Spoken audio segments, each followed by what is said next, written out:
y 4 que no, era un grupo de 6. Bueno, aquí tenemos a 2 representantes aquí, que estuvieron en esta primera etapa.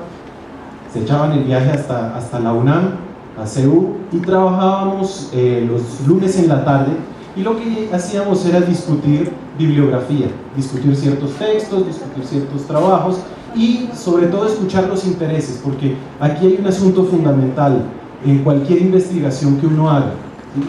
¿Qué es lo que verdaderamente a uno le apasiona? ¿Qué le interesa? ¿Qué lo seduce? Si el tema a uno le aburre, nunca va a llegar a ninguna parte. Entonces a mí me interesaba, bueno, ¿qué les interesa? ¿Por qué la locura? Y bueno, estamos hablando de un tema que por una parte hay muchos imaginarios equivocados al respecto, ¿sí? Entonces, el mundo de las enfermedades mentales es un mundo sumamente complejo e interesante, pero en torno al cual hay muchísima desinformación. Y por otra parte, el asunto era cómo pensarlo sin jugar a ser médicos, es decir, no, por lo menos en mi caso, que soy historiador, cómo desde las ciencias sociales y desde las ciencias humanas entendemos la enfermedad mental. Y no es, insisto, no es jugar a ser médicos. ¿Cómo hacerlo? ¿Cuál es la mirada específica? ¿Por qué? Pues porque los médicos van a ver las cosas desde un punto de vista y nosotros, desde las ciencias sociales, desde las ciencias humanas, ¿qué podemos decir de nuevo? Entonces yo quiero comentarles a ustedes 4 argumentos que discutimos a lo largo de varias sesiones que fueron base para el trabajo que se hizo posteriormente. El primer punto que discutimos fue que las enfermedades mentales son un tema tan interesante y tan complicado que no hay que dejárselo a los médicos únicamente, ¿sí? Ese es un tema que es demasiado humano, ¿sí? Por consiguiente le compete también a las ciencias humanas decir algo sobre las enfermedades mentales. Y bueno, desde mi perspectiva como historiador, hay como muchas cosas interesantes a la hora de ver la locura. Claro, aquí estamos hablando de 2 palabras que suenan muy distinto y en algún momento de la historia fueron lo mismo, ¿sí? Hasta 1950 la locura era similar a enfermedad mental. Los médicos hablaban de locos, ¿sí? Llegaron tantos locos, se encuentra uno en los documentos antiguos. Hoy día un psiquiatra no lo dice eso, pero bueno, ni por accidente, en público. De pronto en privado pueda que sí lo utilice, ¿no? Pero nosotros, los historiadores, ¿de qué estamos hablando cuando estamos hablando o de locura y de enfermedad mental? ¿Cuál es la diferencia en esos 2 términos? Miren, la diferencia radica en lo siguiente. La enfermedad mental tiene que ver con el contexto médico, es decir, un sujeto con comportamientos e ideas raras, anormales, extrañas, pasa por una mirada médica, una mirada clínica, y ese comportamiento raro o anormal ya se explica en función de una afección, la que sea que le diagnostiquen. Mientras que cuando estamos hablando de locura, insisto, los historiadores, estamos hablando del terreno social, es decir, ¿qué es lo que la gente se imagina del enfermo mental? ¿Qué es lo que la gente cree que hay que hacer con él? ¿A dónde hay que llevarlo? Entonces, cuando alguien tiene un síntoma psiquiátrico, pues a veces no es al psiquiatra donde lo llevan. La familia dice, vámonos con el padre, con el cura de la iglesia, o con el brujo, ¿sí? O con el que, no sé, con el que tengan a la mano, con la comadre que cura todo, ¿sí? Y ya el psiquiatra es el último recurso. Ya cuando ya no hay nada más que hacer, ya cuando la persona está muy grave, ahí sí llega, porque así es tenemos una cultura de la prevención muy frágil, ¿no? Pero entonces esas ideas que circulan por ahí, que muchas veces por el cine, por la televisión, esos imaginarios, de eso hablamos los historiadores cuando estamos hablando de locura. Ahora, hay un asunto aquí muy interesante si uno lo ve desde una perspectiva histórica. ¿Las enfermedades mentales siempre han existido? ¿Sí? ¿O no? ¿O resulta que aparecen en la historia y desaparecen? Hay casos, por ejemplo, la histeria. Desde 1870 como hasta 1930, 40, se diagnosticó a muchísimas mujeres como histéricas. ¿Sí? Decían que claro, eso tiene que ver con los ovarios. Y con el útero. ese útero es como un animal que tienen las mujeres ahí adentro que no pueden controlar, ¿sí? Es una bestia que las domina. Por eso las mujeres son más pasionales, los hombres sí son racionales. Y con ese cuento metieron a muchas mujeres al manicomio, ¿sí? Entonces, pero ya después de 1930 ya uno no encuentra casi diagnósticos de histeria. Entonces, ¿qué pasó? Resulta que ya la histeria desapareció, ¿sí? No hay más histéricos o histéricas, o es que el nombre cambió, el criterio, la etiqueta que se le puso a ese paciente cambió. Yo por lo menos comparo histéricas de fines del siglo XIX y lo comparo con chicas a las cuales se les ha diagnosticado hoy día trastornos alimenticios y vamos a ver los mismos cuadros, solo que hoy día es anorexia, es bulimia, lo que se le diagnostica. Hace 100 años se le hubiera diagnosticado histeria. O piensen en la esquizofrenia. Antes del año 1908, más o menos, que fue cuando apareció la palabra esquizofrenia, pues no habían, en los hospitales psiquiátricos no se diagnosticaba. Y a lo largo de todo el siglo XX, todos los hospitales, ¡pum!, crece la cantidad de esquizofrénicos, aumenta. Y es la enfermedad más diagnosticada en el siglo XX. Entonces la pregunta es, ¿existía antes la esquizofrenia o fue algo que apareció en el siglo XX? ¿Y por qué apareció? ¿A razón de qué? ¿Sí? Entonces, claro, si vemos las enfermedades mentales a lo largo del tiempo, vamos a ver cómo hay comportamientos raros, entre comillas, extraños, anormales, que la sociedad los va etiquetando de una manera u otra conforme pasa el tiempo. Hoy día hablamos de bipolaridad, pero es probable que en 50 años los psiquiatras digan, ah, caray, allá en el 2013 se hablaba de bipolaridad, sí, qué mal estábamos, sí, qué era la ciencia en esa época, ahora resulta que se llama de otra manera, ¿no? Entonces, sí hay una gran dinamicidad, si lo vemos desde una perspectiva histórica. Quiero señalar otros dos puntos antes de darle la palabra a las compañeras. Uno tiene que ver con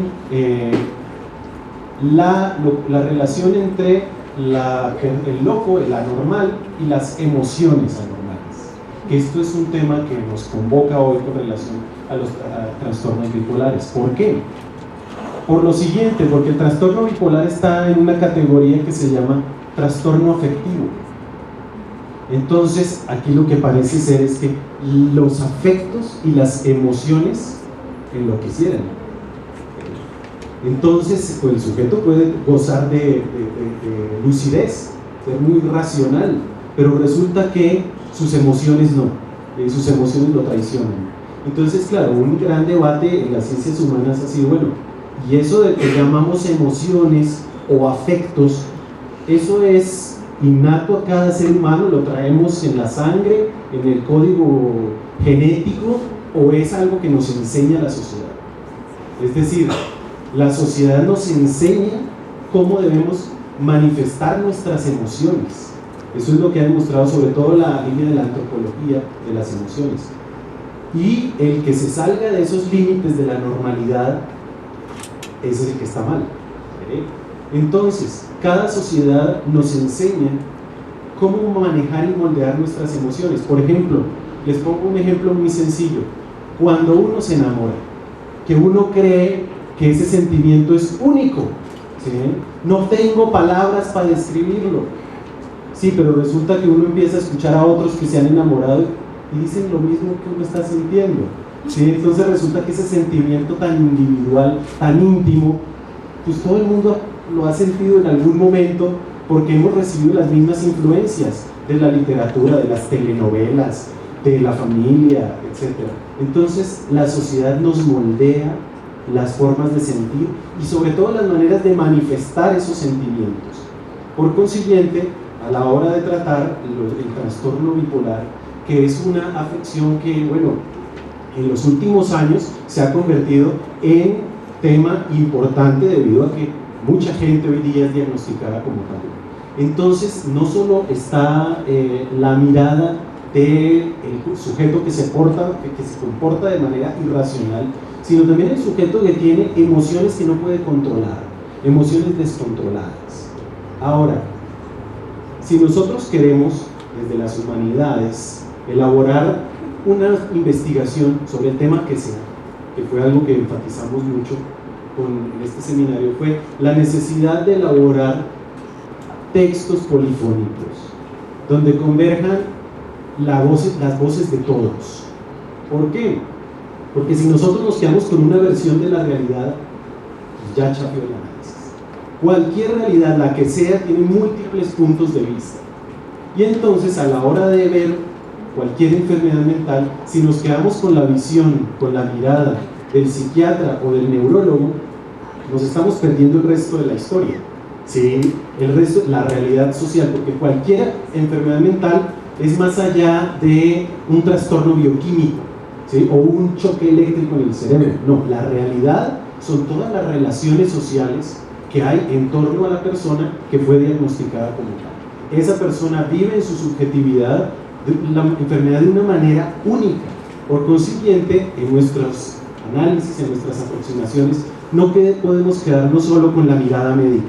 Entonces yo les dije, bueno, si les interesa la bipolaridad, hay que buscar a gente que la tenga y que nos pueda contar cómo le ha hecho, ¿sí? ¿Qué implicaciones tiene vivir? Porque nosotros tenemos la idea muy heredada del cine, del paciente psiquiátrico con la camisa de fuerza, que le ponen electroshocks, medicado y todo esto. Eso nos lo dejó el cine, ¿sí?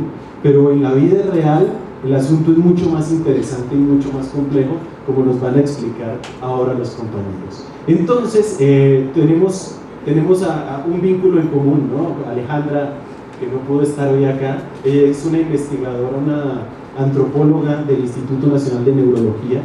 Y bueno, yo he tratado con ella porque la idea en el Instituto Nacional de Neurología es que puedan incorporar esta mirada social para que puedan entender que la enfermedad mental es un fenómeno muy complejo, que si no agarramos la parte social vamos a agarrar solo un cachito, que es la parte que se considera científica, aunque esto también es científico.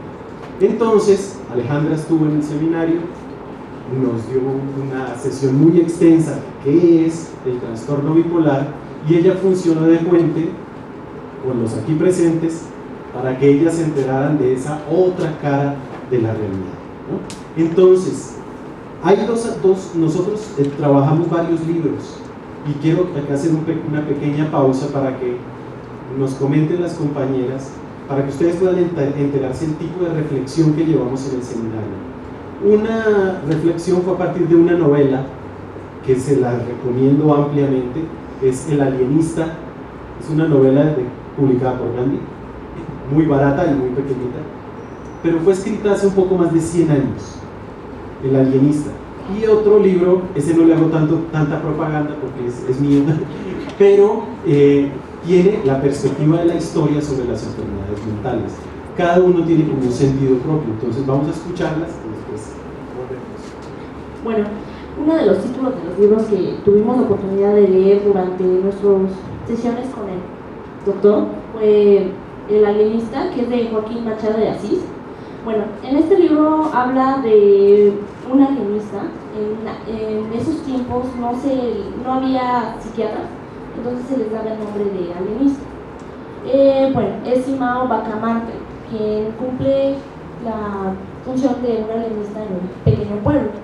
Bueno, él quería llegar a investigar la locura a fondo, por lo que deciden construir como un manicomio en aquel pueblo, pero se le llamó la Casa Verde.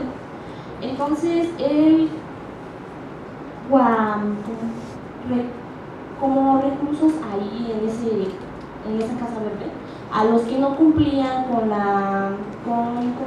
por decir, un estereotipo de las personas que están bien de las facultades mentales, bueno, los que no están enfermos mentales en ese tiempo, como les puede decir. Entonces ahí empezó a encerrar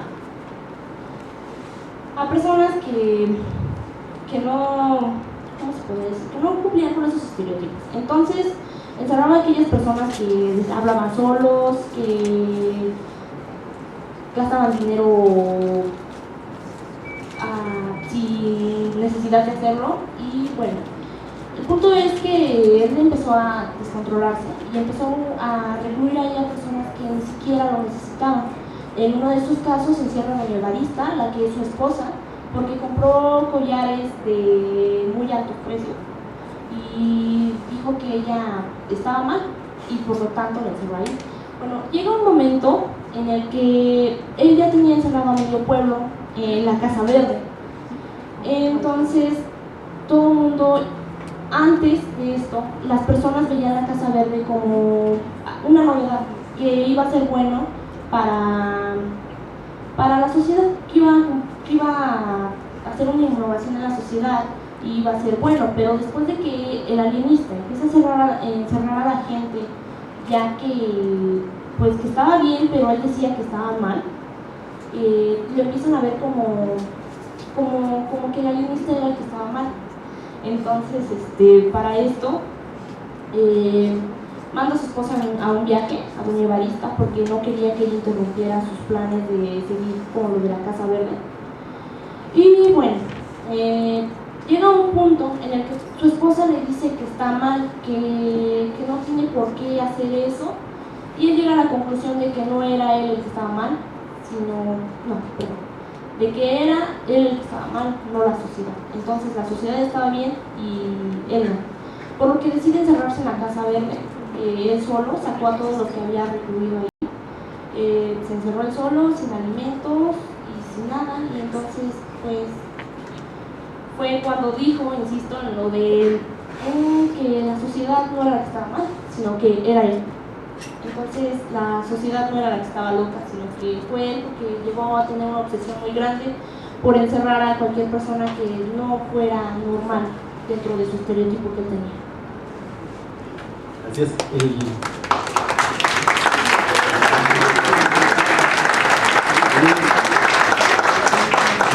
Solo para redondear algún aspecto del libro, es un libro escrito por un brasilero hace más de 100 años y aquí a México, en general a América Latina, nos llega poco de lo que se escribe en Brasil, ¿sí? Entonces, bueno, esto es una muestra de la literatura brasilera de fines del siglo XIX. Y hay un tema, y como lo mencionaba aquí la compañera, aquí hay un tema central y es esa confianza en la ciencia.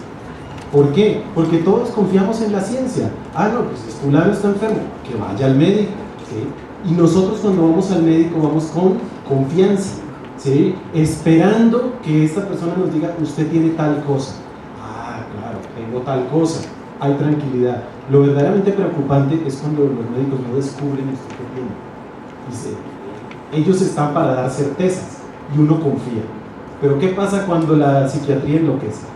Que es la historia del libro. ¿Quién controla al que debe controlar? ¿Sí? Entonces, claro, este hombre llega a un punto tal donde más de medio pueblo está encerrado, incluyendo la esposa. ¿Sí? Y va a presentarles una síntesis de un libro que ya discutimos acá en un evento en el que estuve hace varios meses. Pero el asunto es como tratar de ver argumentos que usamos los historiadores para comprender la locura y las instituciones y el saber médico, viéndolo pero en retrospectiva. Bueno, Memorias de un loco anormal, el caso de Goyo Cárdenas, escrito por el doctor aquí presente, nos lleva a una contextualización de la década de los 40, en donde México pasaba por la etapa dorada, así la llaman. Acaba de terminar la Segunda Guerra Mundial y México tenía un auge enorme. Entonces, para este año, para 1940, Gregorio Cárdenas Hernández era un estudiante de química, el cual se había ganado una beca de Pemex. Lo acusan de asesino, de 4 asesinatos, los cuales eran 3 que eran prostitutas, y entre ellos una que se suponía era su novia. Los padres de esta muchacha fueron los que iniciaron una investigación, se podría decir, más a fondo sobre el caso. Entonces, los investigadores, al llegar a la casa de Gregorio Cárdenas Hernández, encuentran en el patio trasero los cuerpos de estas personas. Entonces empieza una serie de investigación, tanto periodístico como, ahora sí que, de los detectives y de las personas que se dedican a esto. Y los periodistas lo empiezan a remitir. empiezan a dar la versión. De hecho, lo catalogaban como el chacal de Tacuba. Había notas rojas, que fue un seguimiento que se dio durante estos 15 días que duró su asedio, se podría decir. Al determinar lo que era culpable, lo meten a la Lecumberri. Ahí se dan cuenta de que realmente no era su lugar, entonces lo llevan a la Castañeda. Ahí empieza a meterse en cursos, se podría decir, y empieza a aprender sobre la enfermedad. Después llega a tal grado que les explica a los mismos pacientes, bueno, a los mismos doctores que estaban ahí, cosas que ellos no habían visto. Se gana tanto la confianza de los directores y de todo el instituto que trabajaba ahí, que le dan permiso de poner una tienda. Entonces él era libre, podía irse a surtir la tienda, tenían tanto la confianza en él que llegó a irse, cuando se escapó, se enamoró de una persona dentro de la Castañeda y se logra ir, se va a Veracruz. No, aparte del hecho de estar con ella, fue porque le iban a hacer una lobotomía, que es cuando le abren a la persona el cerebro y le sacan un pedazo para ver cuál era la enfermedad o realmente qué era lo que tenía. Él, teniendo miedo de esto, se escapa. Después de un tiempo lo encuentran de nuevo y deciden ya no meterlo en la Castañeda porque pues se iba a volver a escapar. Entonces lo meten a Lecumberri de nuevo. Ahí estudia leyes y escribe 4 libros, que son Celda 16, Pabellón de Locos, una mente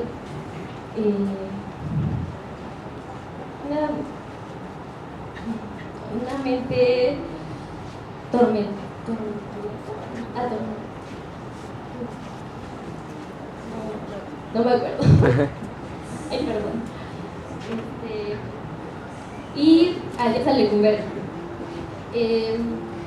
Ya estando ahí, empieza a ayudar a las personas que tenían, que estaban ahí por cosas simples, como decía el doctor. Había gente que estaba por haberse robado una naranja o cosas que realmente no tenían sentido y que por no saber defender sus derechos terminan ahí.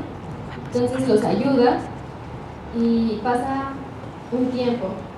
Sale en 1976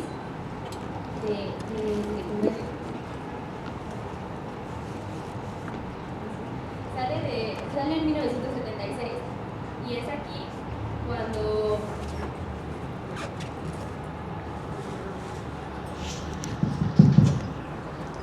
sale en 1976. Bueno, sale en 1976 y lo reciben en la Cámara de Diputados como un héroe. ¿Por qué? Porque era la primera persona que se había podido curar después de haber sido diagnosticada como loca. Entonces, esto impacta. ¿Por qué? Porque una persona que fue capaz de matar a 4 mujeres, terminó siendo alabado por todo lo que fue su caso. Entonces entra una paradoja entre si realmente fue él el asesino o no.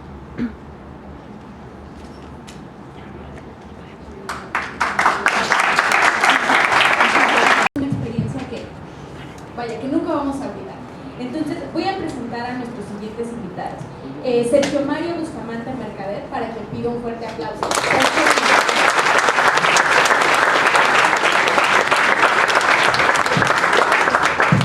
Vamos a leer un poquito acerca de lo que Sergio ha hecho. Sergio nació el 30 de marzo de 1974 en México, Distrito Federal. Como en su momento él nos llegó a comentar, las características de su enfermedad le han permitido hacer de todo, pero por supuesto enfocarse en sus pasiones, que son el automovilismo, ser guionista de cine, también eso lo ha apasionado durante mucho tiempo. Escucha poco, pero muchísimas gracias. Al contrario, un honor estar con ustedes y muchísimas gracias a todos en esta honorable institución por el tiempo que nos están dando y por poder informar mejor a las personas. Como bien lo dijo, pues realmente mi mayor ocupación es realmente trabajar en vida bipolar para poder pasar mejor información con respecto a las enfermedades mentales, que ahora ya cada vez se están llamando más enfermedades químico-cerebrales, y distanciar un poquito más el término arcaico de trastorno, que sigue confundiendo un poquito más a las personas. Entonces, un honor estar aquí y pues muchísimas gracias a todos ustedes. Nuestro siguiente invitado es Horacio Flores Muñoz, para quien también pido un fuerte aplauso, por favor.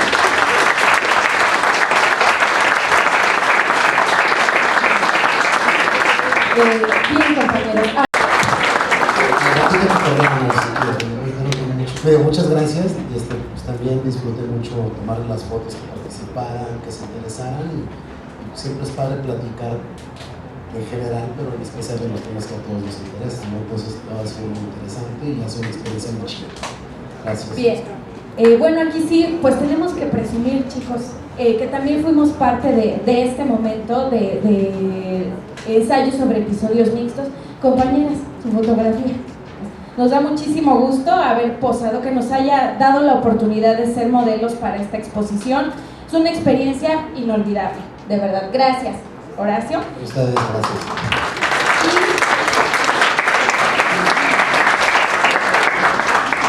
Bueno, también tenemos otro invitado sorpresa, de verdad nos da muchísimo gusto, otro amigo que conocimos en el instituto, Mario, por favor, Mario Valencia. Mario Valencia está con nosotros, también forma parte de Vida Bipolar, es paciente del instituto, y pues bueno, esperemos que nos pueda compartir mucho de su experiencia. Les vamos a dar la palabra en un momentito. Bueno, vamos a presentar con mucho cariño para todos nosotros. Bueno, ante todo, gracias, ¿no? Y pues qué chido que hacen este tipo de cosas. Hablo sobre bipolaridad, sobre mí, ya no sé. Bueno, vaya, nada más, se me hace muy padre ellos son los que empezaron Vida Bipolar, y realmente yo entré después y encontré pues más que un foro, ¿no? Gente, compartir cosas con gente como uno, pues está muy chido, y descubrirte, porque al fin y al cabo a todos se nos diagnosticó tarde, entonces pues es un proceso de desmitificar el trastorno y la enfermedad por lo que han estado platicando ellas. Pues ya, ¿no? Mejor pregúntenme. Bueno, Sergio tiene mejor choro que yo. O bueno, alguna pregunta que quieran saber sobre vida bipolar o sobre el trastorno. Bueno, les platico un poco de las fotos, ¿no? Realmente como platicaron, se llama ensayo sobre episodios mixtos. El episodio mixto, aquí Sergio me corrige o Mario, porque son los que mejor le saben, es cuando estás atravesando un proceso de depresión y de manía al mismo tiempo, o estás ciclando muy rápido, ¿no? Se llama así. Bueno, los procesos creativos son muy extraños, y a mí no recuerdo bien qué se me ocurre primero, si el nombre o el proceso, pero tenía mucho tiempo queriendo yo hacer un negativo en un positivo, ¿no? Entonces en ese coincidió con que se me diagnostica con trastorno bipolar. Ya llevaba yo la investigación de cómo llevar a cabo el trabajo, y de repente, pum, como hace clic en mi cerebrito esto, entonces lo llevo a cabo. Entonces decido, bueno, vieron cómo es de que tengo que invertir los colores, todo eso es en RGB, ¿no? No va a ser lo mismo si haces los colores complementarios. Entonces tuve que hacer, cómo se vería una foto al revés, cómo la tendría que hacer para que quede así, y ya, decidí hacerlo, lo empecé, y llevo hasta ahorita 20 retratos, quiero completar 36, dejarlo descansar. Y bueno, los dibujos es algo que sí me da mucho pudor que estén, porque eso realmente lo agarro como algo terapéutico, y tengo muy poco haciéndolo. Pero una de las cosas que tiene la ventaja del trastorno bipolar es de que somos muy clavados, ¿no? Y no solo por cuestiones amorosas, sino decidimos hacer algo y podemos ser muy productivos. Entonces, en un episodio precisamente me di cuenta que podía dibujar, o que podía aprender a dibujar, y pasaba a veces 8 horas diarias dibujando, y medio aprendí. Pero realmente lo que hago es tomar fotos, que esto es uno de mis proyectos. Tengo 3 proyectos al mismo tiempo. Al mismo tiempo estoy produciendo un cortometraje y trabajo. ¿No? Y soy un poquito músico, ¿no? Y bastante loco. Pero realmente lo importante para mí era reflejar cómo se sentía, ¿no? El primer retrato con el que empecé es el que soy yo. No sé si me reconozcan porque salgo con barba, soy de los del medio. Entonces todas las fotos que hago, todos mis proyectos los empiezo conmigo, ¿no? Entonces si me ocurre algún proyecto, entonces voy y lo hago. Entonces fue muy chistoso porque estaba yo solo en mi departamento, me tuve que maquillar, pintar el pelo, pintar las uñas, ser fotógrafo y después pues producir la foto y funcionó, al menos para mí, ¿no? La miro, veo el resultado, me gusta, lo cuelgo en internet y automáticamente mi hermano me manda un mensaje y me dice: así es como te recuerdo los últimos años de tu vida, ¿no? O sea, con esa angustia que reflejas. Lo empieza a ver personas que conocen o padecen trastorno afectivo bipolar y se empiezan a identificar mucho, ¿no? Entonces, como creativo, no solo como bipolar, sino también como creativo, lo que buscas es comunicar, ¿no? O comunicarte, o sea, cerrar un proceso de comunicación. Al fin y al cabo, lo artístico o el arte no tiene que ver con lo verbal, y es lo que a mí me interesa, ¿no? Tratar de cerrar un proceso que nos quite de las palabras y podamos comunicarnos emocionalmente. Entonces me di cuenta que funcionó, o sea, al menos para mí. Y bueno, ya después, en ese momento entro a Vida Bipolar, les enseño las fotos y ya después se viene todo, ¿no? Exponer, nos hicimos muy amigos todos, también me sirvió mucho, es muy padre rebotar, ¿no? Darte cuenta que hay alguien como tú y pues el proyecto sigue, ¿no? Entonces, pues gracias por exponerlo aquí. Soy un poco tímido a veces nada más, ¿no? Y ya, bueno. Bueno, si quieren preguntar algo, porque ya me la han dicho. Si alguien tiene una pregunta para Horacio, de veras hágansela. El proceso que tienen las fotos se lo puede contar la maestra Dania y Saraí, que es un proceso muy interesante, tiene mucho de Avatar. Por si alguien vio la película, de veras tiene mucho que ver con Avatar. 36 cuadros, ¿qué tiene en especial que sean 36? ¿Por qué 36? Realmente es como cerrar una primera etapa, ¿no? Quería yo llevar a cabo cierto número, ciertos retratos, dejarlo descansar. ¿Por qué 36? Porque es un número cuadrado, ¿no? O sea, porque yo lo veo como un bucle al final, como imprimirlas demasiado grandes y que sea un cuadrototote, pero realmente por cuestión arbitraria, para darle un límite de cerrar la primera etapa o de cerrarlo y dedicarme a otros proyectos y después ver qué tal, si sigo con esto de otra manera o simplemente lo dejo así, ¿no? Digo, generalmente opero así, de repente se me ocurre una idea, la hago durante cierto tiempo por compulsión, después me voy un poquito más despacio, después la cierro, pasa un año a lo mejor y lo vuelvo a retomar, pero 36 para darle para darle chance de que respire solito y yo pueda hacer otras cosas y a lo mejor regresar y hacerlo de otra manera, ¿no? Digo, porque luego a veces no sabes cuándo parar, entonces es bueno darte una fecha, un día. Así como a veces no sabes cuándo empezar, también no sabes cuándo parar. ¿Alguien más?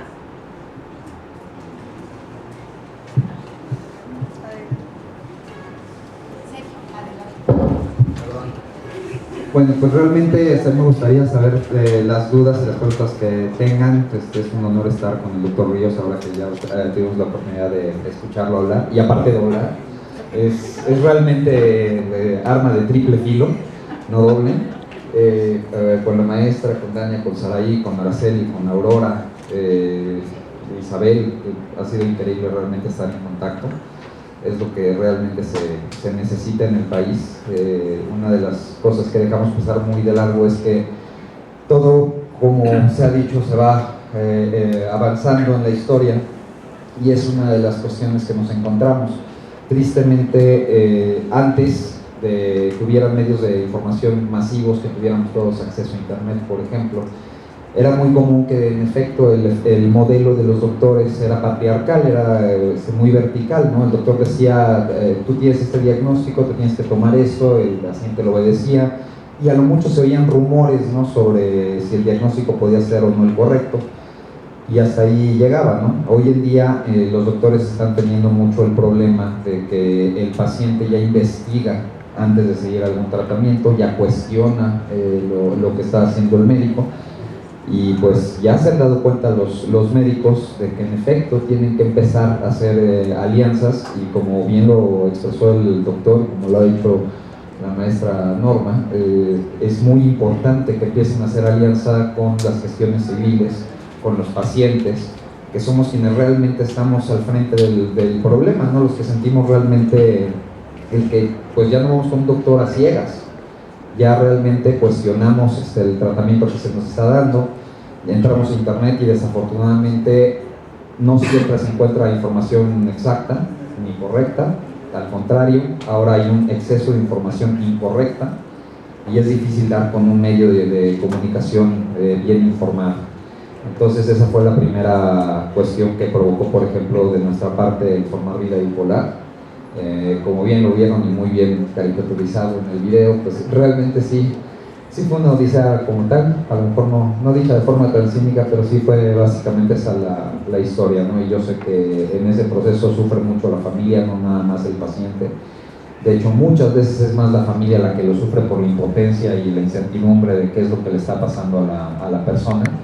Y al día de hoy pues ya está comprobado que es 1 de cada 4 personas, es decir, si tomamos ahorita el ejemplo aquí, 1 de cada 4 filas estaría llena de puro enfermo mental. Es terrible, ¿no? Sí nos da miedo, si nos ponemos a ver de que hay en la torre, aquí ya cumplimos 3, pero hay que verlo del otro lado. Pero la estadística es bastante fuerte, ¿no? Entonces se empiezan a dar ya preguntas que los médicos ya tienen que empezar a resolver desde una cuestión más humana, más acercándose a las ciencias humanas. Por ejemplo, es diferente decir trastorno a enfermedad, y este fue uno de los primeros logros que tuvimos, que fue acercarnos al Instituto de Neurología y que nos permitieran dar sesiones nosotros como pacientes, como una organización civil, ni siquiera una fundación, de expresarles que, por ejemplo, les voy a hacer una pregunta aquí y les voy a pedir que de veras todos contesten lo primero que se les ocurra, y les voy a pedir cuando menos 3 o 4 respuestas. Así, si alguien les pregunta inmediatamente, si tienes gripa, ¿a quién vas a ver? Al doctor, ¿verdad? ¿Todos de acuerdo? Ok, y si tienen un trastorno, al loquero, al psicólogo, ¿a quién más? Siento por ahí oí al teatro. Ok, acabamos de dar justamente con el problema. El mayor problema es que terminamos mandando a la gente a la ventanilla equivocada. Cuando hay un padecimiento psiquiátrico, estamos hablando de un padecimiento médico, que también se confunde mucho con los padecimientos psicológicos. Ahí es donde se combina más el problema. Es que los doctores tienen muy bien definido lo que es un trastorno, pero nosotros no tenemos los manuales diagnósticos de los doctores ni tenemos sus diccionarios. Entonces nosotros buscamos trastorno en un diccionario y nos encontramos con que es una alteración leve de la salud. Esto no tiene nada de leve, tiene un índice de suicidio de 1 de cada 5, es un 20% de margen de suicidio. Los suicidios han crecido de las últimas 3 décadas un 400% en el país, estamos hablando de un 7.6%, es la tercera causa de muerte en el país, de los cuales el trastorno bipolar ocupa una de las tasas más altas porque también se confunde con depresión unipolar y el tratamiento médico es diferente. Por eso es importante estar informados, porque uno dice, bueno, pero pues, a fin de cuentas, si tengo una depresión voy al doctor y me da un antidepresivo. Ojo, el doctor hoy en día ya está empezando a tomar conciencia de que si un paciente le llega con una depresión y lo trata con un antidepresivo, como paciente bipolar no va a reaccionar bien al antidepresivo.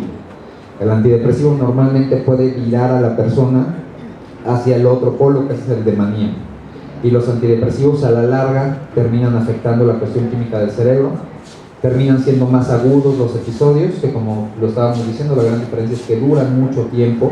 Es diferente del chiste del bipolar, que es una de las modas que se ha puesto, ¿no? De que bipolar es el que cambia muy rápido. Al contrario, un bipolar tarda tiempo en cambiar su química del cerebro y por lo tanto en salir de un cierto estado de ánimo. Entonces, la enfermedad que sí, en psiquiatría es la que tiene la mayor carga genética, es la que tiene el mayor índice de debilidad, pero tiene el problema de que no obedece lo que los médicos le dicen patrón mendeliano. Es decir, no es como que el papá la tiene, por lo tanto el hijo la tiene. No obedece ese patrón, pero sí se puede ver en casos como el de Hemingway, en el que de 6 generaciones las 6 generaciones tuvieron un suicidio, incluyéndolo él, que se vuelve la cabeza, ¿no? O sea, no fue nada chiquito. La siguiente es que es una enfermedad que sí es orgánica, sí se llega a detectar a nivel biológico, a nivel orgánico, y que es con una afectación de los químicos. Ahora, el siguiente problema que tiene, si le damos clic al siguiente, y si quieren darle los clics hasta acá, ahí ya está, es que es una enfermedad que a la fecha para todos, psiquiatras, psicólogos, médicos, imagínense para nosotros como pacientes y que realmente no nos interesa meternos en esos manuales, es una enfermedad que le llaman multifactorial. Tenemos un psiquiatra que es una institución en Latinoamérica, que es el doctor Aviña. Hay quienes le han apodado ya el doctor San Aviña, porque es de veras maravilloso para dar las pláticas, que dice, es muy fácil, como psiquiatras apenas estamos descubriendo que somos bebés, estamos descubriendo que no sabemos nada en cuanto al cerebro, estamos poco a poco empezando a analizar y a estudiar un poquito más. Antes nuestras palabras favoritas eran idiopático, que quería decir, no tenemos ni idea de dónde salió. Era su forma bonita de ponerlo, ¿no? Ahora la palabra clave es multifactorial. O sea, viene de muchos factores, no sabemos de dónde, pero es una enfermedad multifactorial. La siguiente, que complica todavía más el cuadro, es lo que le llaman ellos comorbilidad. ¿Qué quiere decir esto? Es como si alguien de repente tiene gripa, pero también tiene diabetes. Llega a pasar, ¿no? ¿Podemos tener 2 enfermedades a la vez? Sí. En bipolar es muy común que la persona tenga 2 condiciones a la vez, lo que complica todavía más el diagnóstico. Una persona con bipolar llega a desarrollar con mucha facilidad trastorno límite de la personalidad. Ahí es donde está el bipolar del chiste, el que sí reacciona muy rápido a los estados de ánimo, le duran poco tiempo, de repente está bien, alguien le hace pasar un mal rato y de repente explota y se enoja y le dura unas horas. Ese es el trastorno límite. Entonces de repente cuando alguien dice, andas bien bipo, refiriéndose a bipolar, pues realmente lo que está diciendo es, andas bien border, que es borderline, el trastorno límite. ¿Qué es lo que sucede? Entre las 2 condiciones llevan mucho al abuso de sustancias, al alcoholismo, a las drogas, al abuso de medicamentos, etc. La siguiente que sabemos es que es progresiva, cada vez empieza a volver incapacitante. De hecho estamos buscando que ya los mismos médicos le puedan explicar a las personas y se los puedan decir Horacio y Mario, el problema de bipolar no es tanto el cambio en estados de ánimo, sino que realmente se vuelve una enfermedad que se mete con la funcionalidad de nuestras vidas. Hay momentos en los que no podemos funcionar igual en cuanto a trabajo, no podemos funcionar igual en cuanto a nuestras relaciones, por mucho que uno lo intente, o tenga disciplina o tenga un buen tratamiento. De repente los episodios llegan y es como cuando nos dicen échale ganas, y pues realmente pues, una depresión no se quita con un échale ganas. El primer factor de la depresión clínica es que no hay ganas. ¿Dónde se compran? ¿Dónde las sacamos? No las hay. Es como si a alguno de ustedes les hablan a las 4 de la mañana y les dicen vámonos a bailar ahorita, y llevan ustedes una semana pesadísima, no han dormido, todos los días han dormido mal, y de repente a las 4 de la mañana los sacan de su casa a la de a fuerza, se los llevan a bailar, van a andar como zombies, no van a entender qué está pasando, van a estar desfasados. Es lo mismo con una depresión.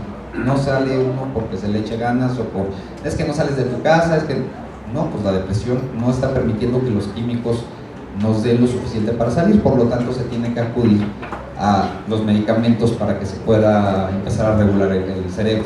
Por ejemplo, el medicamento que más, aquí les veo una pregunta interesante porque sí me va a interesar oír en diferentes voces, ¿qué medicamento se les ocurriría así, sin saber, nada más lo que se les ocurra, que se usaría para bipolar? En depresión, ¿qué mandarían? Antidepresivos es lo que suena común, ¿no? Bueno, en bipolar es lo que más se evita. Se mandan normalmente antiepilépticos o anticonvulsivos. Pues sí, a todos nos suenan raro. Es justamente para equilibrar la parte de la química cerebral y de la parte eléctrica. La siguiente, para cuando está uno en manía o está entrando en psicosis, ¿qué mandarían ustedes? Hay mucha ansiedad, hay ataques de pánico, hay 20,000 cosas. ¿Qué medicamento se les ocurriría a ustedes? ¿Cuál? Tranquilizantes, un Valium, un Ribotril, ¿quién más? ¿Quién dijo yo? ¿Algo más? Bueno, pues todos esos nos dan en la torre. No es bueno para bipolar, se dan en caso de emergencia, se dan como coadyuvantes, pero realmente lo que nos sirven son un grupo de medicamentos que se llaman antipsicóticos, que son de larga duración y que realmente lo que hacen es equilibrar la dopamina en el cerebro. Entonces, son medicamentos que tardan semanas en funcionar. Y van a ver una parte de condicionamiento de que cuando vemos a alguien que está hablando en la tele o dice, por ejemplo, que la condición bipolar o alguna enfermedad es algo incorrecto, ¿a qué grado le hacemos caso? Y por eso es por lo que se imponen las modas.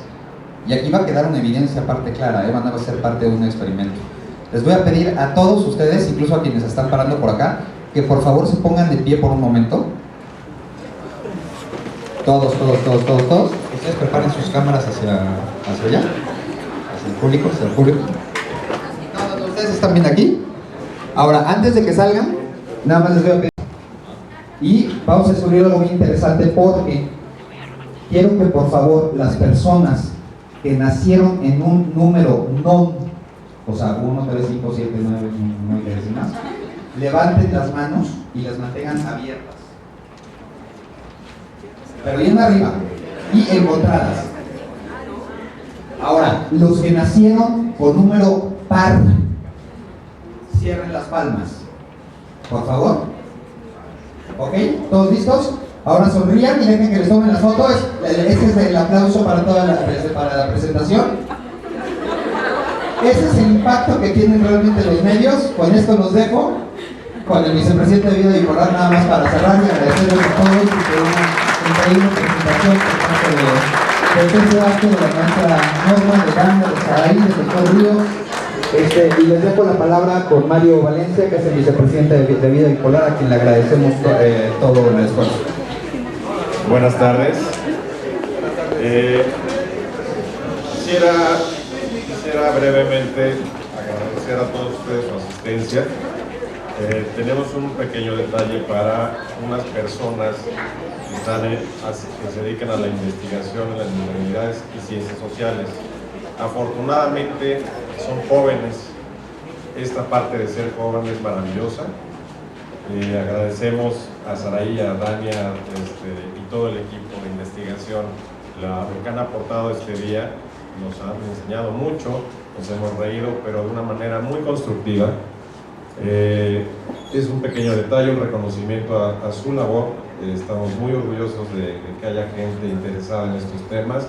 Por supuesto a Andrés, a la profesora Norma, y quisiera que un aplauso para que reciban este pequeño detalle.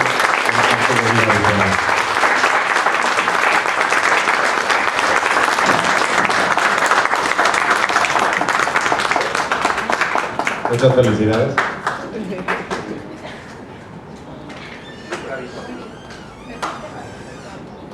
Bueno, ahora vamos a pedir a la maestra Sandra Aguilar y al doctor Andrés que pasen al frente, por favor, para cerrar este 11º. ¿No hay preguntas, chicos? Sabemos que es el cambio de clase. Ah, ahí hay una. Muy bien. Ahí va el micrófono. Bueno, pues a mí me da mucho gusto conocerlos porque no pude asistir primero a comer pizza y después a las fotografías. Pero, a ver, hay un asunto que a mí me interesa mucho. Este mundo de las enfermedades mentales es demasiado complejo, entonces la bipolaridad es como una en medio de muchas otras tantas, ¿no? Y entonces cada una, bueno, tiene su especificidad. Pero entonces, ¿cómo puede hacer alguien para ubicar, para definir que tiene trastorno bipolar y pueda recibir una atención temprana? Porque lo que pasa es que mucha gente llega con el médico ya cuando lo tienen que llevar, ya cuando él no puede. Entonces, pero ¿cómo hacer para distinguir es que una persona es simplemente berrinchuda, ¿sí? O que cambie de un momento a otro? Porque muchos somos así, o sea, estamos felices y después nos enojamos porque sí, pero hay como cierto límite. ¿Cómo saber dónde debe estar ese límite? ¿Cómo percibirlo? Exacto, y acabas de tocar un punto muy importante. Qué bueno que lleguemos a este punto de las preguntas. La primera es informándonos, la pregunta es ¿dónde? Lo que tenemos que hacer es difusión, porque por ejemplo, por parte de las instituciones de salud, desgraciadamente es poca la información que nos llega. Vida Bipolar, por ejemplo, como página pretende dar siempre esta información de forma gratuita para empezar, no nada más en textos, ¿no? Que están bien definidos los síntomas, cómo detectarlos, desde qué edad. Hay un test incluso que es una enfermedad de espectro. Entonces es lo que estábamos diciendo. Y tocaste un punto muy interesante hace rato, que es por ejemplo de la esquizofrenia. Le lleva más de 80 años de ventaja a bipolar en cuestión de investigación. De hecho, nacieron juntas las investigaciones, pero antes se hablaba nada más de esquizofrenia. Entonces los casos de bipolar pues le llamaban pues trastornos que eran esquizoides o eran... Sí, originalmente de hecho se llamaba enfermedad circular, que fue descubierta por Adrateo de Capadocia. Y era precisamente porque él fue el primero que notó de que, espérense, no es de que él esté deprimido y tiene depresión, pues lo que le llaman melancolía, y ahora está con psicosis. Es la misma enfermedad, simple y sencillamente cicla, hace un círculo. Entonces, a partir de ahí se empezó a estudiar más de enfermedad bipolar, hasta que ahora ya los estudios casi están al mismo nivel entre bipolar y entre esquizofrenia. De que se empezó a ver la incidencia, por ejemplo, en la cuestión genética, se dieron cuenta de que en esquizofrenia es un 50% de posibilidades de heredarla, y en bipolar es un 75% de heredarla. Es decir, si una persona tiene un gemelo idéntico y tiene esquizofrenia, el gemelo tiene la posibilidad de detonar con esquizofrenia un 50%, pero si es bipolar, es un 75% de posibilidades de que sea bipolar también, o que detone bipolar. Ahora, en la cuestión de los síntomas, hay que empezar a reconocer, hay un detalle que yo les enfatizo muchísimo, y aquí que es una institución educativa, de veras la reitero lo más posible. Hay un abuso tremendo por la parte de sobremedicación o sobrediagnóstico, sobre todo en cuanto a la parte de déficit de atención. Tristemente esto ya se ha reflejado mucho en países donde empezaron demasiado pronto a recetar metilfenidato, por ejemplo, que es una metanfetamina. Es una droga legal, pero realmente es un medicamento muy serio, es el famoso Ritalin, por si a alguien le suena. Al día de hoy muchas veces se ha recetado porque, y hay que decirlo, y a mí sí me gusta en las entrevistas hablarlo con todas sus letras, porque al maestro le cuesta trabajo a un alumno porque es hiperactivo, o porque acaba antes las cosas y se aburre y empieza pues, a hacer otras cosas. Hay una triste realidad, que es que tiene mucha relación con bipolar, el que un joven tenga esa tendencia a captar muy rápido las cosas, entenderlas, aburrirse y por lo tanto ser un distractor para sus alumnos, para sus compañeros. Muchos empezamos así. Sin embargo, hay que entender una parte: el cerebro nunca deja de desarrollarse, pero las edades críticas son hasta los 17, 19, 21 años, dependiendo de la persona, que incluso uno atraviesa por un proceso que no sé quién lo sabía, pero esto fue noticia para nosotros, que hay un proceso de muerte celular programada que se le llama poda neuronal. Es decir, hay un proceso en la adolescencia donde nosotros, hagan de cuenta que tuviéramos esta botella de agua, este es el total de neuronas con el que nacemos. En la adolescencia se utiliza muchísima energía y mucha parte de recursos hormonales, de neurotransmisores, etcétera, para poder evolucionar. Durante los 12 a los 18 años existe este proceso de muerte celular programada que se llama poda neuronal, en el que el cerebro se va a deshacer de la mitad de la botella. Esas neuronas se van, se desaparecen.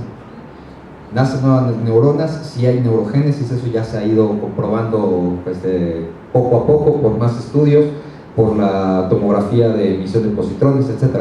Pero la cuestión es que hay momentos en los que la persona, por una enfermedad, queda con el 80% de sus neuronas, es decir, está abajo de lo que debería de quedar de sus neuronas. Otros quedan con el 100% para permitirles un buen desarrollo mental a través de toda su vida. Hay quienes quedan con un exceso de neuronas que son 120%, por ejemplo, arriba. Entonces, el diagnosticar a alguien que está abajo de los 18 años y darle un medicamento, se le está alterando el proceso natural del desarrollo cerebral. Muy buena pregunta. La primera es, ya tienes el interés, eso es muy bueno. Muchas veces las personas, pues sí, lo que dijiste es muy cierto, pues solemos huir y normalmente como pacientes terminamos por ahuyentar muchas veces a las personas cuando son problemas. La primera es, busca la información tú primero. Que si puedes, entra, sí, muchas veces nos aislamos, incluso nosotros mismos, es lo primero que hacemos. Cuando es depresión y cuando es manía, híjole, la agarramos muchas veces con la gente que más nos quiere. Es muy difícil, es de lo primero que tenemos contemplado. Acércate, hablamos mucho de la página porque pues es el medio más global, ¿no? De que puedes ir a un café internet, puedes accesarlo por alguna parte, es vidabipolar.com, para que puedas revisar cómo reconocerlo, cuáles son los síntomas y cómo apoyar. O sea, hay una parte que suena muy trillada, pero de veras no sabes la maravilla que es el comprender el proverbio chino que dice: ámame cuando menos lo merezca, pues será cuando más lo necesite. Es muy difícil. Cuando alguien está con bipolar, lo primero es tratar de no tomar las cosas personales. Cuesta muchísimo, se dice bien fácil, pero es el saber que la persona puede estar pasando por un momento difícil y que no hay que tomarlo personal. Primero empapa. Nuestros invitados especiales, de verdad, muchísimas gracias por darnos ese tiempo, por la atención a nuestras jovencitas, a la maestra, al doctor. De verdad, ese trabajo de equipo demuestra esta excelencia de investigación. A corta edad, grandes investigadores. De verdad, el futuro es muy alentador, ¿cierto? Comparten la idea.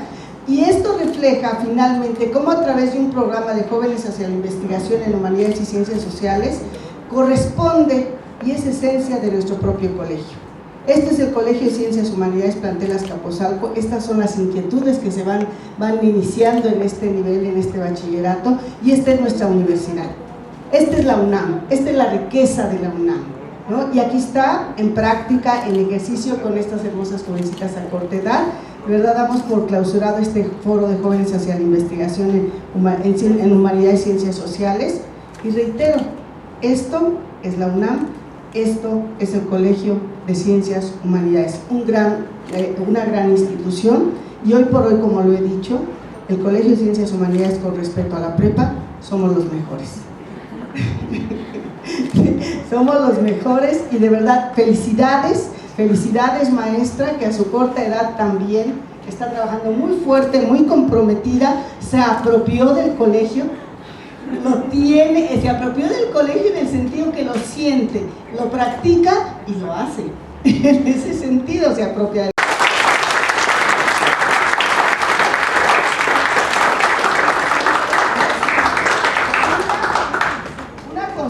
es por su participación en el foro. Otra constancia es por su asesoría en el foro. Y otra constancia es por haber impartido el curso Locura y Enfermedad Mental desde las Ciencias Sociales.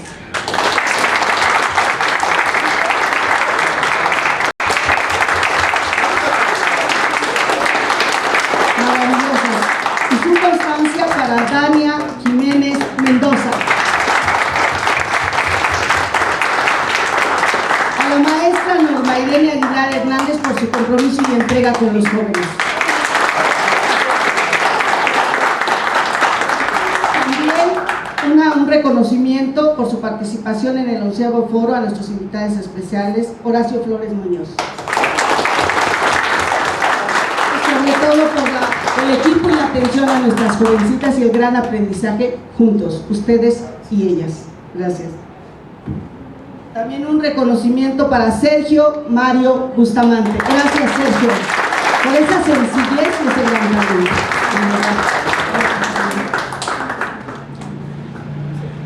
Sí.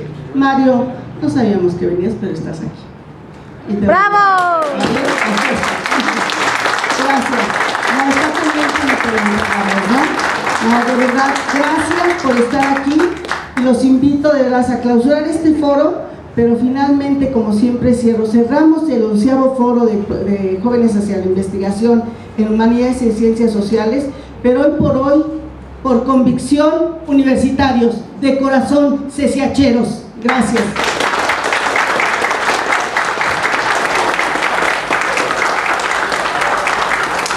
Poquitos, pero ¿Saben qué es esto, no?